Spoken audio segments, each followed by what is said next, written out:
Fox host Charles Payne has decided that Obama is going to push for slavery reparations in 2016. Let's take a look at that video. On Tuesday, Chicago Mayor Rahm Emanuel announced a package of reparations to victims of former Chicago police commander John Burge, who, well, these things occurred from the early 1970s to the 1990s. The $5 million is going to be spread out mostly to blacks who can prove that they were victims of his abuse. Now, the news in my mind is a glimpse of really much bigger news that's going to come from the White House. I'm saying next year I'm leaning toward, I think there's going to, be an official apology from the White House for slavery in America, and then there's going to be a major push to get cash, and I'm talking lots of cash.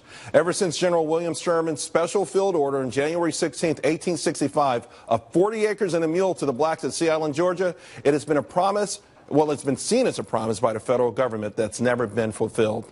Many, including those closest to President Obama, will push him to make this happen. So that's what he predicts is going to happen. What do you guys think? Any chance in hell of that happening? So if he was born in Israel, he would be saying, watch out for those Jews because they're coming after you and they're running the banks and they're trying to screw you over. Right? If he was paid Jewish, very well. So whatever he is, he'll just sell out whatever he is in the most unbelievable way. Right there. Like, it shows a lot of character. Charles Payne has a lot of character. Yeah. He's not very good at his job, too. I love that he said it's been a promise. I mean, it's been seen as a promise. It's not actually a promise. You don't owe them anything. Don't worry, you don't have to give them money.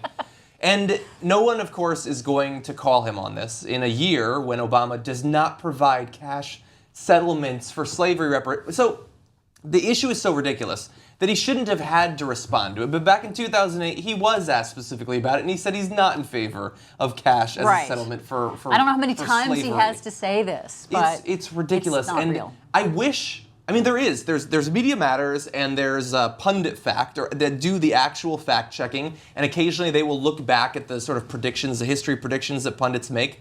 But people don't care, and especially the people who watch those pundits don't care about how wrong they are, how extremely wrong they are, how frequently wrong they are. Bill Kristol still gets work. He's still advocating for war, despite the many misstatements he had about Iraq and Afghanistan. And so Charles Payne can say whatever he wants. He can sell out his community and get huge paychecks as much as he wants, and no one is going to come back in a year and actually point out how ridiculous of a prediction it was. Yeah, there will be no penalty for not being right about anything. No. There never is. In fact, they fail upward. It seems like the more wrong they are, the more they get promoted. Yeah. Well, look at all the people who crashed our economy on Wall Street, and they certainly paid a price. Yeah. So I love that he says that, so on the Tea Party News Network, Scott Neil Hughes, a frequent Making Money guest, he said that, sure, slavery was a horrible thing that happened, but this is not going to help race relations in the United States. Yeah. But you know what, Will? It's a very young, attractive Well, I know black he woman. really cares about that, too. Oh, you know it what? Is, actually. Scotty is yes. her name, Scotty. Yeah. So you know what will help race relations? Charles Payne trying to get dumb, rough-breathing white people angry at blacks for something that's not happening. Yes, that will help. That will help us. Yeah. I love starting a sentence, by the way. Let me take your copy of this. I love starting a sentence with, sure, slavery was a horrible thing. I don't care what the end of the sentence is. You fucked up.